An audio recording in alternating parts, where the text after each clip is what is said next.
Many Stockton returnees found themselves outcasts, neighbors whispered. Family shrines excluded their names. Marriage prospects vanished. But alongside rejection came something quieter. Reflection. In a society forced to face its own myths of superiority, these women carried something rare. First-hand knowledge of the enemy's humanity. Some found purpose in sharing it. One nurse became an English teacher at a girls' school in Yokohama, teaching her students not just language, but empathy. Another, who had served as a clerk in the Saipan administration, joined the Women's Peace Association, writing essays arguing that Japan must learn not from America's weapons, but from its mercy. These were dangerous words in the early post-war years, when national pride and humiliation still simmered. Yet their small acts of testimony gradually seeped into Japan's broader transformation. What had begun as quiet observation in a prison camp became the seed of a new moral vocabulary, one that viewed peace not as submission, but as civilization. Across the Pacific, the lessons of Stockton also evolved, not in speeches, but in policies. By 1946, the Supreme Commander for the Allied Powers, SCAP, under General Douglas MacArthur, had begun massive social reforms in Japan. Education, women's rights, and freedom of expression were cornerstones of the new constitution. Behind these initiatives lay an understanding, conscious or not, that domination could not create stability. The Stockton reports, preserved in the Civil Affairs Division archives, described in plain bureaucratic language what generals and statesmen often missed. Respect, once demonstrated, is returned with intensity. Hostility declines when decency is consistent. To those drafting post-war directives, such phrasing might have seemed trivial, but in essence, Stockton had proven the psychology of Reconstruction, that hearts must be disarmed before nations can be rebuilt. Indeed, the same generation of officers who had overseen the Stockton women later applied similar principles to the occupation's reorientation program, which replaced imperial propaganda with democratic civic lessons. Films showing American families, schools, and holidays, even Halloween, were screened across Japan to demonstrate not military might, but normalcy. The simple humanity witnessed at Stockton had become, in miniature, a blueprint for national rehabilitation. For the broader American public, however, this chapter remained largely invisible. The narrative of World War II required villains and heroes, not nuance. Few wanted to imagine Japanese women behind fences, weeping over candy. Compassion complicated victory. But among scholars and chaplains who studied prisoner relations, Stockton acquired quiet, mythic status, a moment when decency triumphed over indoctrination. In 1954, a lecture at the U.S. Army War College referenced it obliquely. In one California camp, the human touch achieved what leaflets and loudspeakers could not. By the 1960s, as Japan reemerged as an ally and industrial power, such moments gained retrospective importance. Veterans revisiting their service found pride not only in victory, but in the civility they had maintained afterward. Stockton became symbolic of what made the American victory distinct, not the bomb, but the restraint that followed it. Time reduced the camp itself to memory. By the 1970s, the old Stockton site had been dismantled, its barracks repurposed for agricultural storage. Yet, beneath layers of dust, a few remnants survived. A ration ledger, a pencil sketch of a jack-o'-lantern, a photograph of women standing behind wire, smiling faintly. Historians who later uncovered these fragments realized they represented something greater than a local curiosity. They were evidence of an emotional ceasefire, the point where occupation became understanding, and hatred turned to humility. The Stockton experience did not rewrite history, but it added a missing note, a reminder that civilization's strength lies not only in victory, but in how it treats the defeated. History often records its wars in terms of destruction. The cities burned, the battles won, the treaties signed. But between those monumental events lie smaller, quieter truths. The ones that never reach textbooks, yet define the humanity that survives the ashes. The Stockton camp was one such truth. No monument marks the place where Japanese women once stood behind a fence, watching Halloween lanterns flicker. No plaque tells of the moment a child's hand passed a piece of candy through wire. And yet, that fleeting gesture carried a weight no weapon could match. It proved that peace is not born from surrender, but from recognition. The moment one human being sees another not as an enemy, but as a mirror. The women of Stockton returned to a homeland in ruins. Many faded into anonymity, their stories lost to silence. But what they carried within them, the memory of mercy from those once called monsters, outlasted every ideology. They had seen the humanity of their conquerors, and through that, rediscovered their own. For the Americans who guarded them, the lesson was equally profound. Victory without compassion is only domination. It ends wars, but not hatred. The true test of civilization begins when the guns fall silent, in how a nation treats the powerless, the defeated, the forgotten. Decades later, Japan and the United States would stand not as foes, but as allies. Their histories intertwined in commerce, culture, and shared memory. The transformation that began with treaties was sustained by millions of small acts of grace, some official, some spontaneous, all human. And among them, perhaps none was purer than that Halloween night in 1945, when laughter and lantern light crossed the lines of war. For those few who witnessed it, the image never faded. The glow of a pumpkin, a child's smile, and the understanding that even after total destruction, kindness could still find its way through the wire. Because in the long memory of history, the greatest victories are not the ones fought with weapons, but the ones won by the simple courage to be kind. On the American side, the event also lingered. Some of the guards, veterans of the Pacific, found themselves conflicted. They had seen Japanese troops fight to the death, even use civilians as shields. The Stockton women had shattered those images. They were not fanatics. They were survivors. One guard wrote in his journal, "If our enemies have faces like these, maybe someday we can stop making enemies." In an age before psychological terminology for trauma was common, few recognized it, but everyone felt it. The Stockton camp had become a small laboratory of reconciliation, a controlled experiment in rehumanization after total war. Unbeknownst to those within its fences, the camp's quiet transformation did not go unnoticed in Washington. A War Department memorandum dated November 10, 1945, summarized feedback from the Stockton administration. Observation: civilian female internees respond more rapidly to moral rehabilitation through humane exposure than through formal instruction. Recommendation: similar procedures should inform re-education initiatives in Japan.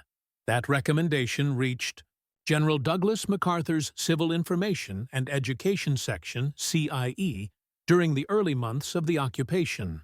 The Stockton Report became one of many small influences on what would later be known as the Hearts and Minds Doctrine, the belief that moral persuasion, not punishment, could rebuild societies shattered by ideology. The irony was profound. An unplanned moment during a children's holiday had quietly helped shape policy at the highest level of post-war administration. Years later, in interviews conducted by the Japanese Women's War Experience Project, several Stockton internees would recall that Halloween night.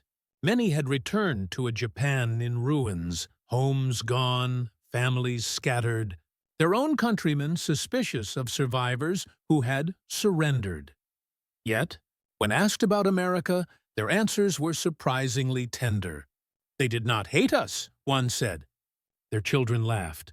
"We did not know laughter could survive war." For some, that single experience planted seeds of empathy that bloomed decades later in unexpected ways. A few of the women became teachers during Japan's Reconstruction. Others joined local women's councils promoting pacifism and education reform. Though they rarely spoke of Stockton, the memory lived quietly in their choices, in how they raised children not to fear foreigners, in how they taught forgiveness as a civic virtue. For the Americans who had served there, Stockton remained an anomaly, a humane assignment in a world still reeling from atrocity reports. As war crimes trials began in Tokyo, headlines filled with images of execution and justice. Against that backdrop, the memory of women bowing behind a fence under the glow of jack-o'-lanterns stood as something sacred. Fragile, some of the Stockton personnel would go on to work in Japan as part of MacArthur's civil administration. One, Major Eleanor Bishop, later wrote privately in her memoirs, "That night, my daughter gave a piece of candy to a woman who had served an empire that tried to kill ours. I thought I was watching a child's game. I realize now I was watching history learning to forgive itself." What happened at Stockton was never meant to be symbolic. It was not planned, not filmed, not commemorated. Yet historians who later traced its participants discovered a pattern, a subtle bridge forming between conqueror and conquered, built not through treaties, but through decency. The women returned home months later, carried by repatriation ships from San Francisco to Yokohama.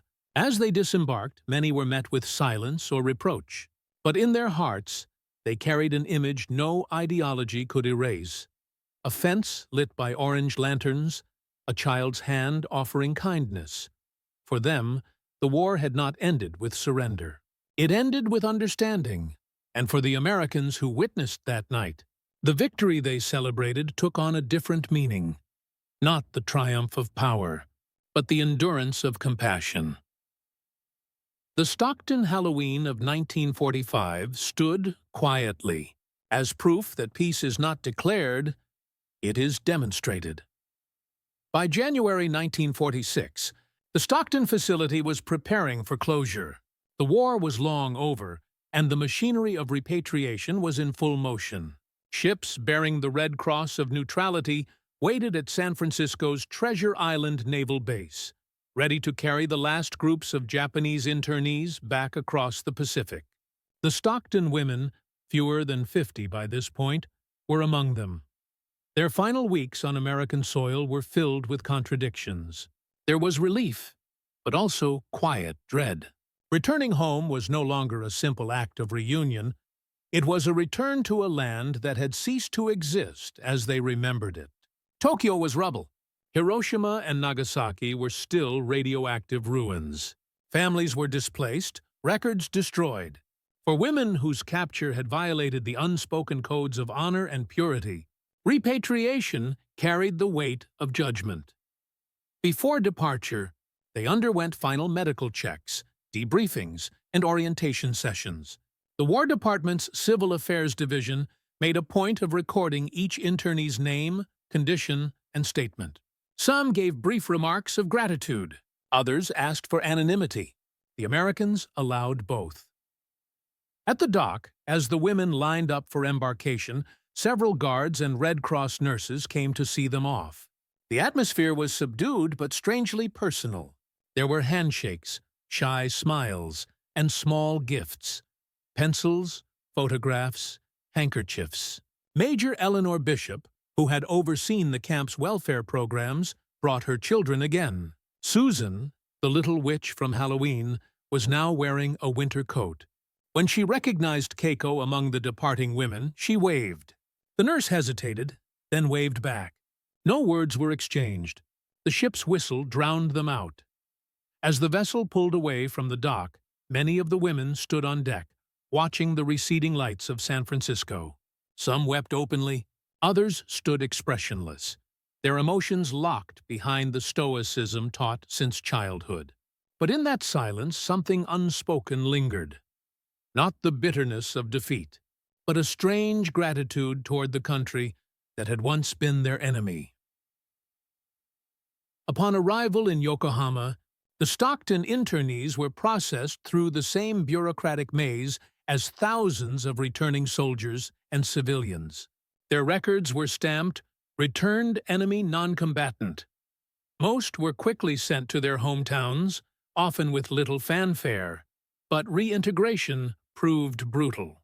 In a society still steeped in wartime ideology, women who had been captured by the enemy were often viewed as defiled, tainted by contact with the foreign other. Some found their families unwilling to receive them. A few were forced to live under assumed identities, claiming they had spent the war working in factories rather than internment camps. The Japanese government, embarrassed by the implication of female captivity, quietly suppressed their names from official histories. Yet among these women, a quiet resistance began. Some wrote privately about their time in America, not as confession, but as a record of truth. One former nurse, writing under the pseudonym S. Tanaka, published a memoir in 1952 titled Under Western Skies. In it, she described the Halloween night as the evening the world changed shape. The Bihirtsi book was modestly received but quietly circulated among teachers and reformists who saw in her words a bridge between the old and the new Japan. In the United States, the Stockton story faded quickly. Newspapers printed a few sanitized reports about Japanese female internees returning home, but no mention was made of Halloween or of the human bonds that had formed. The official focus was on the rebuilding of Japan and the geopolitical chessboard of the early Cold War. The compassion shown at camps like Stockton was not headline material. Yet, the records endured. In 1947, the U.S. National Archives classified a set of documents under Japanese Civilian Internees, West Coast, 1945-1946. Among them were letters, medical reports, and one brief memorandum, conduct exemplary. Recommend preservation of procedures for future humanitarian operations. The Stockton episode became a footnote in the administrative language of victory, a quiet acknowledgement that even in the machinery of post-war bureaucracy, decency mattered. Though forgotten by history, Stockton's influence rippled quietly. The humane treatment of Japanese women became a case study cited in later U.S. military ethics courses. When the Korean War began a few years later, the Army's Civil Affairs Handbook referenced the Stockton experience under a section titled Cultural Sensitivity in Occupied Territories. Few soldiers reading that manual would ever know the source. A Halloween night when children handed candy through a fence. When the women of Stockton reached Japan, their stories traveled faster than their ships. The island nation they returned to was no longer the empire they had served. Its cities lay in ruins, its people defeated yet struggling to rebuild. The emperor's divinity had been renounced. American occupation forces patrolled the streets of Tokyo, distributing food, medicine, and pamphlets promising a new Japan. Yet, beneath the rubble, old beliefs lingered, especially about shame and purity. For Japanese women who had been captured, returning meant confronting a culture that measured worth through sacrifice. They had not died for their nation. They had lived. And that, in the twisted arithmetic of honor, was failure. What happened at Stockton wasn't an isolated act of generosity. It was policy evolving in real time. Treating enemies humanely became a rehearsal for peace administration. The success of the women's camp influenced Red Cross coordination in Guam, Yokohama, and Nagasaki, setting precedents for gender-sensitive repatriation. Behind this policy was a quiet moral calculation. Showing mercy cost little, but its political return was immense. Every diary smuggled home, every memory of fair treatment, would undermine the militarist's myth of a barbaric West. The irony was profound. A system built for war became the first classroom for democracy. In official histories, wars end with treaties and signatures. But for those who lived through Stockton, the war ended with the sound of children laughing behind a fence. That Halloween night lingered in memory long after the lanterns dimmed. For weeks, The women spoke of it in fragments: orange lights, the small witch, candies of sugar. Some compared it to Obon, the Japanese festival honoring ancestral spirits, though this one celebrated life, not death. It was the inversion of everything they had known, a festival that turned fear into play. Psychologists later analyzing the event called it a symbolic disarmament. The women, conditioned to expect cruelty, witnessed joy instead. That reversal stripped war of its moral armor. No imperial anthem, no patriotic slogan could survive the image of an American child offering candy to a sworn enemy. For the guards, too, something changed. One wrote in a letter home, "We fought a nation that worshipped death, yet here I see life returning in their eyes." The Halloween encounter, trivial on the surface, became a moment of moral clarity. It proved that compassion was not weakness. It was victory's quiet strength. As November winds swept the camp and ships prepared to take the women home, both sides carried that understanding within them. The war's lessons were not written only in treaties or ruins, but in gestures too small for headlines. The Stockton episode would never make front-page news, but its echo would carry into the occupation years, into the classrooms rebuilt under American supervision, and into the softening of two nations once defined by mutual hatred. It was October 31st, 1945, the sun setting low over the flatlands of California's Central Valley. A warm wind carried the scent of dust and harvest through the Stockton camp. Beyond the fence, the town shimmered with orange light. For the first time in 4 years, America was celebrating a peacetime Halloween. Inside the wire, the Japanese women sat quietly near their barracks, drawn by the sounds beyond. Children's laughter, the barking of dogs, the distant echo of a swing band playing near the officers' quarters. The camp's American staff, mostly young soldiers and nurses who had never seen combat, had decorated the recreation hall with paper bats and grinning pumpkins. For them, it was a small rebellion against the months of discipline and grief that had defined the end of the war. A handful of the female prisoners, curious despite themselves, approached the inner perimeter. They stood in the shadows, unsure if they were even allowed to watch. A sergeant on duty, a man from Kansas named Warren Holt, noticed them but did not turn them away. "Let them see," he murmured to the guard beside him. "It's just a party." From behind the wire, the women saw scenes they could not comprehend. Children wearing masks shaped like cats and ghosts ran between the barracks, clutching paper bags filled with candy. Wives of the American officers brought trays of small cakes and hot cider. Jack-o'-lanterns glowed on windowsills, their carved faces flickering in the dusk. To Japanese eyes, raised on rituals of solemnity and obedience, it looked like chaos, and yet it was joyful chaos. A nurse named Keiko Takahashi, once stationed in Saipan, later recalled in an interview for a post-war sociological study, "I thought it was a ceremony for the dead. We saw children wearing skeletons and laughing. I could not understand how ghosts could make people smile." The concept of play had been foreign to wartime Japan, especially to its women. Under the imperial code, even laughter carried moral judgment. Joy was indulgence, not virtue, and here was an entire nation dancing with ghosts and smiling under candlelight. As night fell, the camp commandant permitted the guards' families to walk near the fence line, escorted but free to talk. It was a cautious gesture of goodwill.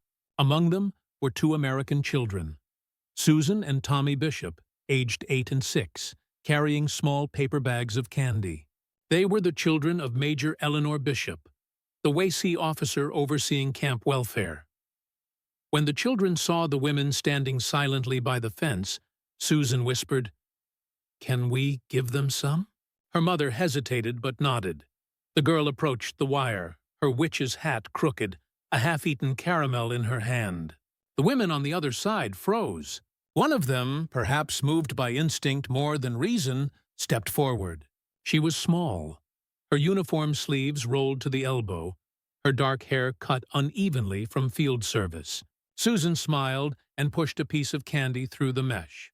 The woman bowed deeply, so deeply that her forehead nearly touched the ground. The girl, startled, giggled and bowed back, clumsily imitating her. The Americans watching nearby laughed softly, and even a few of the guards couldn't help but smile. For the Japanese women, that moment broke something invisible.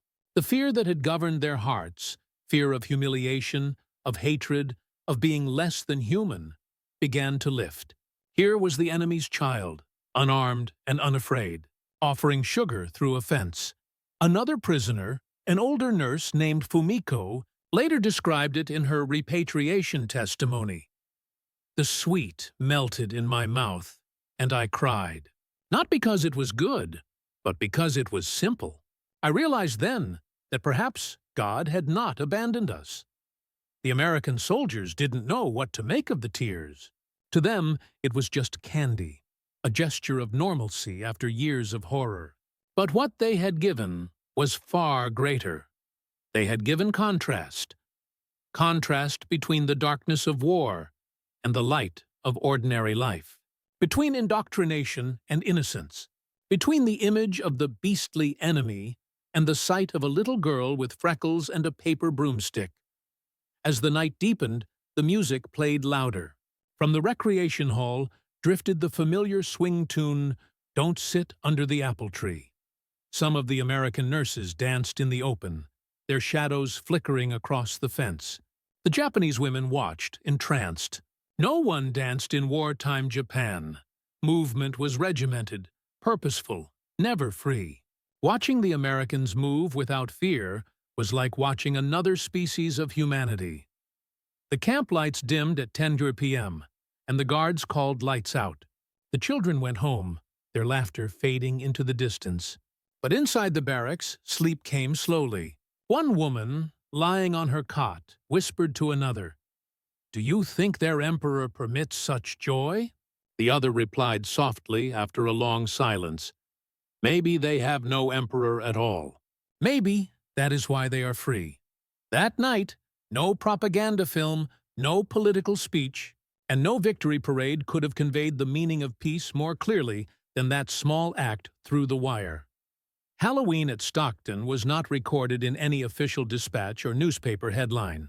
But for those who witnessed it, both sides of the fence, it became the night the war truly began to end in the human heart. By dawn, the orange glow of Halloween had faded, leaving behind the pale light of an ordinary California morning. Yet something intangible had changed within the Stockton camp. The barbed wire still divided the compound, the rules still held, but the silence had softened. When breakfast was served, several Japanese women spoke quietly to the cooks for the first time, thanking them in hesitant English. Others folded their blankets with extra care, small gestures of gratitude in a world that had long punished emotion. The guards noticed the shift but didn't comment. To them, the night before had been nothing more than a small social event for the families stationed at the base. They couldn't have known that it had become, for the prisoners, a moment of emotional reawakening. That morning, a chaplain, Lieutenant Reverend Alan Price, gave a brief interfaith reflection for the American personnel. His words were simple. Sometimes victory is proven not by strength, but by restraint. Mercy is what separates peace from silence. From the back of the hall, one of the Japanese interpreters, Corporal Aiko Yamamoto, listened quietly. She had translated for the women the previous night and understood better than anyone the meaning of what had transpired. Later in her report to the War Department, she wrote, "They expected hatred and found children. They expected punishment and found a holiday. It is difficult to measure such things, but it may heal more wounds than medicine." In the days that followed, the women began to observe America with new eyes.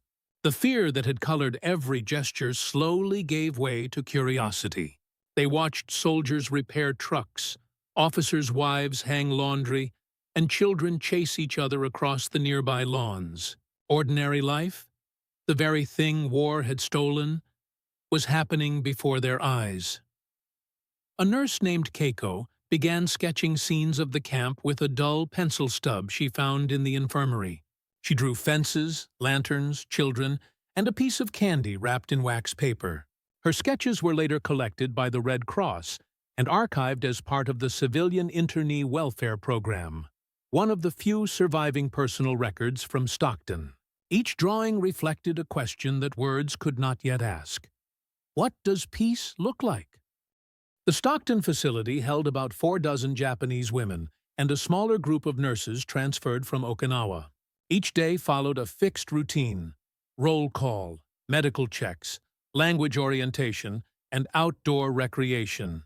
The Americans encouraged the women to walk, to breathe fresh air, to regain strength. In time, cautious curiosity began to replace fear. Some watched the soldiers repair vehicles or set up radio equipment. The sound of swing music leaking from a nearby recreation hall fascinated them. Alien, rhythmic, carefree. By mid-October 1945, word of the surrender's aftermath had reached nearly every town in California. Newspapers carried photographs of Japanese prisoners, mostly men, working in agricultural fields under supervision. What they didn't show were the women, invisible in official reports, shielded from public eyes due to sensitivity concerns. But even isolation couldn't keep out the world forever. As October turned to November, the nearby town prepared for its first Halloween celebration in peacetime. Shops reopened, rationing was lifted, and children in homemade costumes filled the streets. The Stockton base, though military property, wasn't immune to the season's mood. American officers' families brought decorations, jack-o'-lanterns, and treats for the servicemen's children who lived in the adjoining quarters. Through the camp's fence, the Japanese detainees could see the glow of orange lights and hear bursts of laughter. It was unlike anything they had ever known. Neither a festival of ancestors like Obon, nor a solemn remembrance like the Emperor's holidays. It was play, pure, unburdened play. For the first time since the war began, the women found themselves smiling, not from joy, but from astonishment. How could a nation that had rained fire upon their homes now carve pumpkins for children? That question, silent, aching, and human, would linger long after the night was over. The stage was now set for one of the strangest encounters of the post-war world, when Japan's defeated daughters would meet America's laughing children beneath the glow of Halloween lanterns. In every war, there are moments when ideology collides with humanity. For the Japanese women held at Stockton, that collision came not through interrogation or punishment, but through routine. Meals served on time, clean linens replaced weekly, and guards who smiled without mockery. For women raised under a system that preached unyielding loyalty and unquestioned obedience, such treatment was destabilizing. They had lived years under the imperial belief that Japan's enemies were barbarians. Leaflets distributed by the military before the fall of Saipan had warned, "If captured, women will be violated, men tortured, children burned." Yet here, American medics offered bandages. Chaplains offered prayers, not conversion, but solace. And when one nurse collapsed from fever, an American sergeant carried her to the infirmary himself. To the detainees, this was inconceivable. Kindness without motive, mercy without conquest, was something their wartime experience had erased. Some began to write about it secretly, etching words in the backs of ration cards or on scraps of cloth.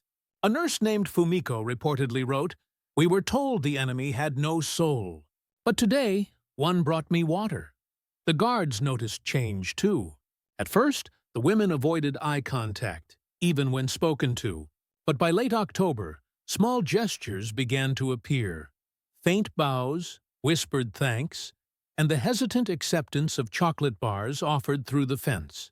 The Americans did not realize that, in those small exchanges, The foundations of decades of fear were quietly cracking. Behind the quiet humanity of Stockton was a calculated military decision. The United States government understood that how it treated its prisoners would define its moral standing in the post-war world. After the discovery of Japanese atrocities in Nanking and Bataan, Washington was determined to present a contrasting image, that of a nation bound by law, not vengeance. The Office of War Information, OWE, issued explicit directives to all POW installations, humane conditions, medical access, and prohibition of corporal punishment. This wasn't just ethics, it was strategy. America sought to demonstrate that democratic power could be disciplined, not cruel. Treating prisoners well would serve as both propaganda and proof of civilization's strength. For female detainees, the regulations were even stricter. Female guards were assigned to minimize incidents, and Japanese-speaking Red Cross interpreters oversaw correspondence and welfare. Psychologists were quietly dispatched from Fort Ord to observe the psychological recovery of enemy women. Their reports, later declassified, described the Stockton internees as displaying high emotional suppression, conditioned modesty, and dependency on hierarchical instruction. In plain words, they were lost without an order to follow. But the U.S. command recognized something deeper, the chance to model the peace it hoped to impose. Stockton, while small, became a testing ground for reorientation programs, early attempts to introduce democratic ideals to Japanese civilians before repatriation. The women were shown short films about life in post-war America. Families reuniting, schools reopening, farmers plowing. No one forced them to watch, yet most did, silently. And then came Halloween. To Americans, Halloween in 1945 represented healing. After 4 years of rationing, fear, and separation, it was the first holiday when lights could stay on past curfew. Across California, families put candles in carved pumpkins, played phonograph records, and welcomed soldiers home with laughter. For children born during the war, it was the first Halloween they would ever remember. But for the Japanese women at Stockton, it was incomprehensible. They had never seen a celebration of fear turned into joy. Masks and costumes reminded them of wartime gas drills. The glowing pumpkins resembled firebomb flares. When they saw children wearing skeleton masks, they whispered prayers, thinking it a memorial for the dead. An American corporal, seeing their confusion, tried to explain through the interpreter. "It's just for fun. The children pretend to be ghosts." The translator hesitated. In Japanese, there was no perfect equivalent for pretend in this sense. The women nodded uncertainly, not grasping the concept of fear without consequence. Yet as the night deepened, something remarkable occurred.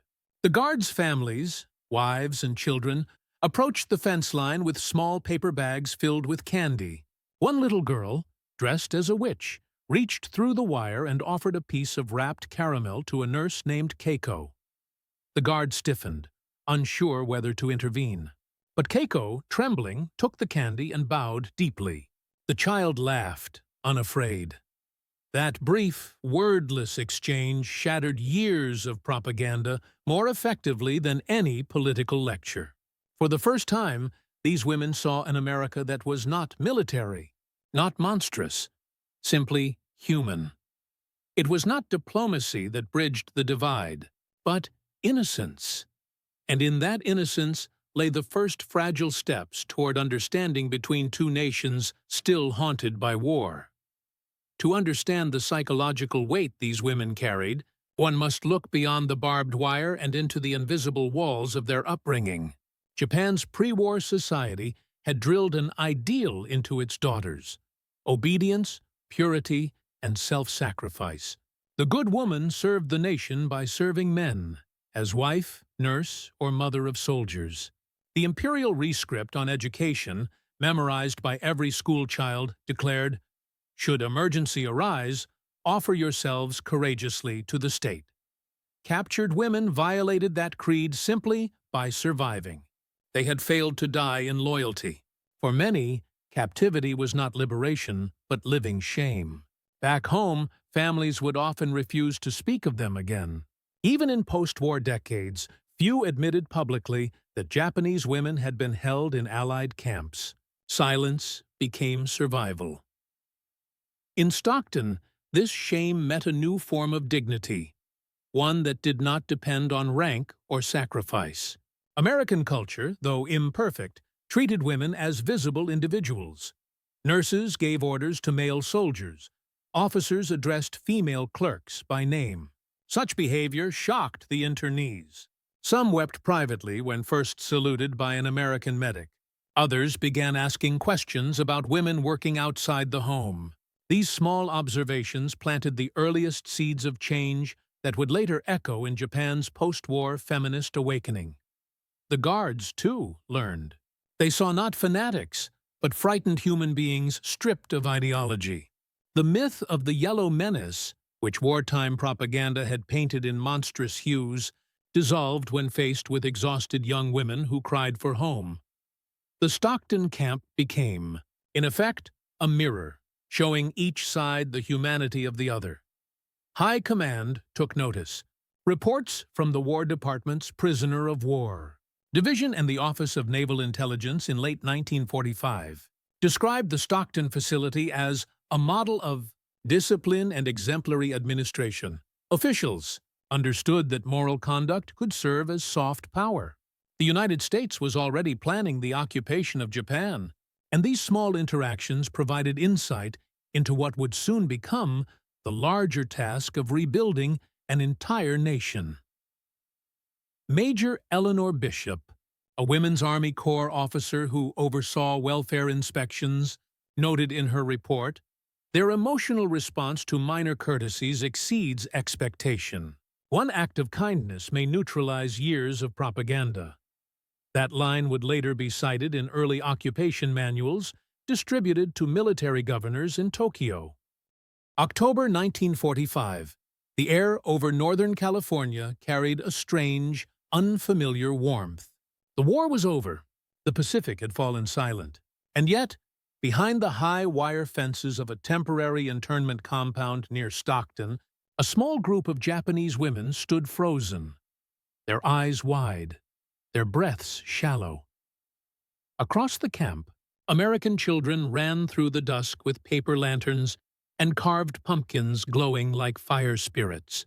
Laughter echoed over the fields, mixing with the rustle of dry leaves. It was Halloween night. To the former nurses, clerks, and civilians brought here from the Pacific Islands, the sight was incomprehensible. Only months ago, they had lived under bomb raids, hunger, and the threat of execution if captured.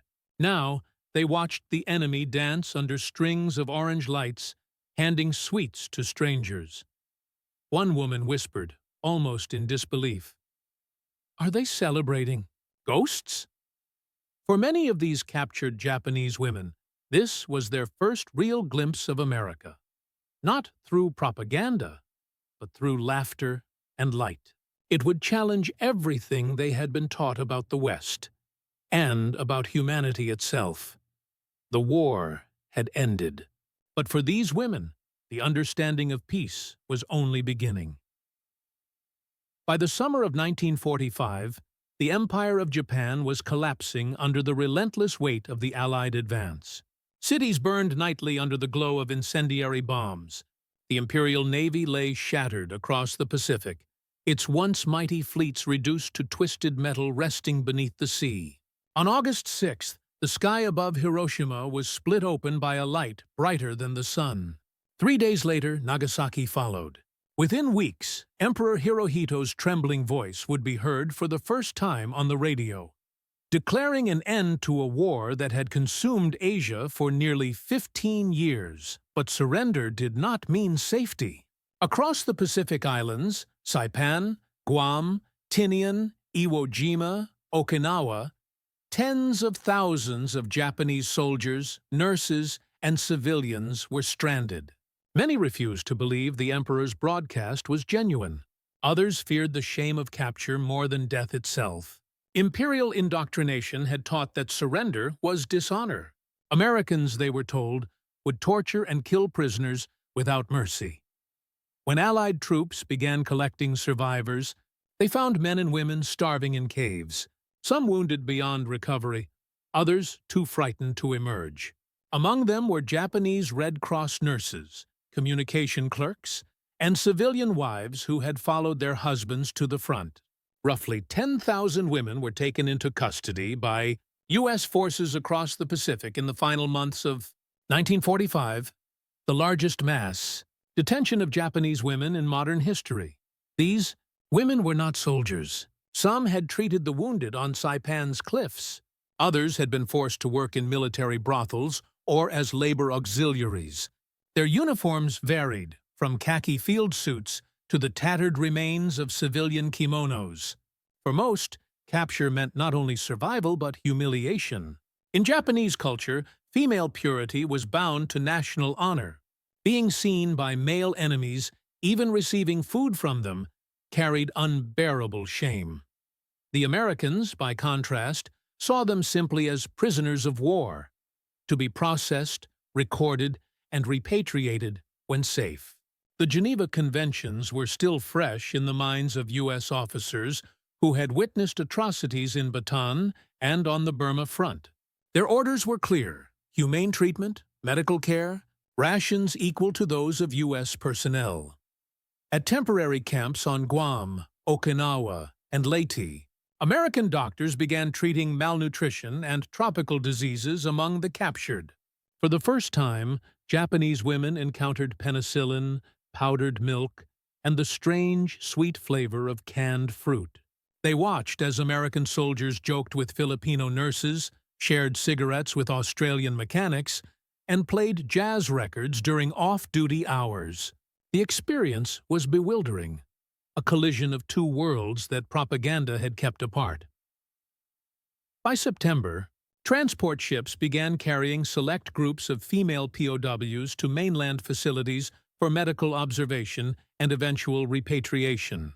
Their destinations included Hawaii, California, and several smaller bases under naval jurisdiction.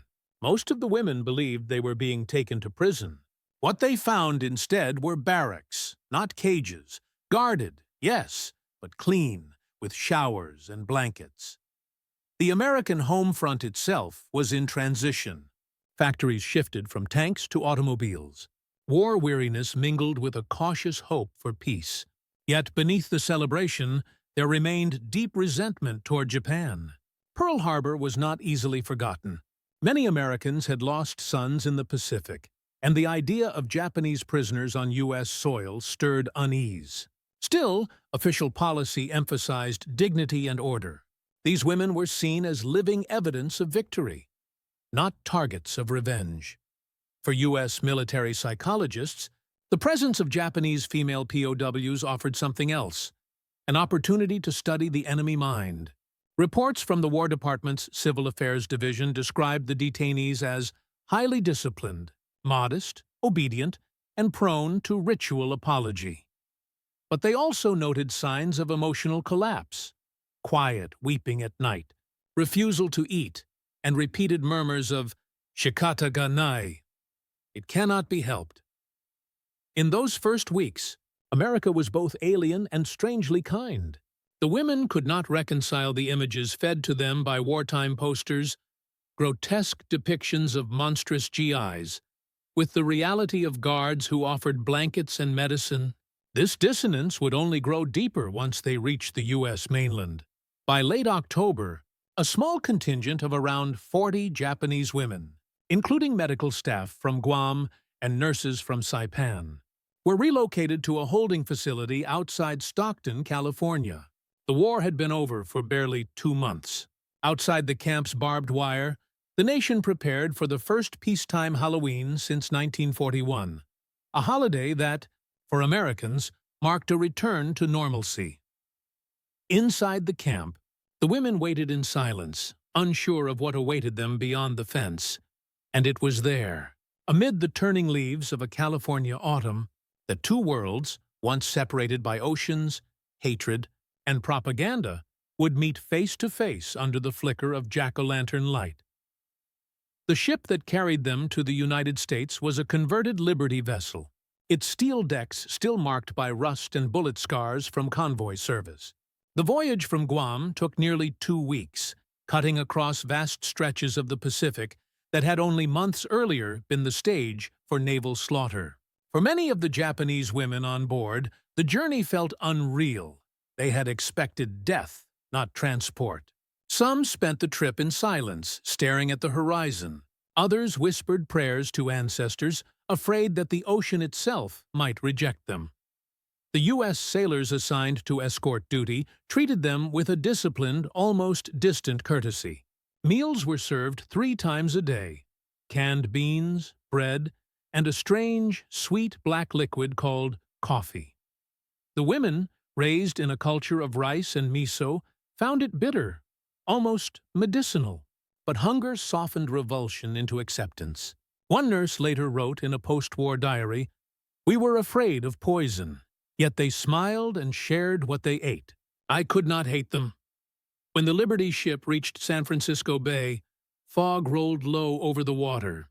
The women were led onto the deck just as the Golden Gate Bridge emerged from the mist, a colossal arch of red steel stretching into cloud.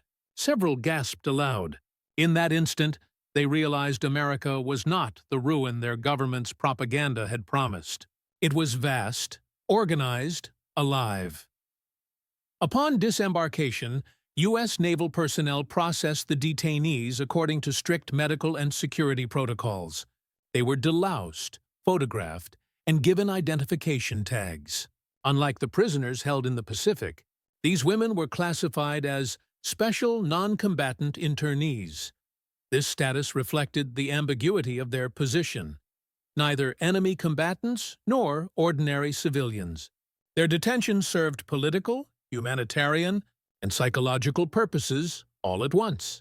From San Francisco, they were transported inland by rail to a temporary processing site, Stockton Holding Camp, originally built to house German and Italian prisoners earlier in the war. The camp's perimeter fence was topped with barbed wire, but inside were wooden barracks lined with clean cots and simple stoves. The commandant, a reserve officer from the U.S. Army Medical Corps, issued standing orders: no violence, no humiliation, discipline through example. To the Japanese women, this discipline was unthinkable. Their own military police, the dreaded Kempeitai, had ruled through terror and public punishment. Here, the guards said, "Please." They saluted their own superiors with calm precision, not screams. Even when inspecting barracks, they knocked before entering. What disturbed the detainees most was not cruelty. It was its absence. Many wrote in secret diaries that they could not comprehend kindness without motive. They speak softly, even when we do not answer. Why do they not hate us? One entry read, "For American personnel, the women's reserve was equally baffling. They never met the gaze of their guards. They refused to speak unless addressed directly. And at night, they turned their faces to the wall to hide tears. It would take weeks before even the simplest exchange, 'Good morning' or 'Thank you,' was answered with a faint bow.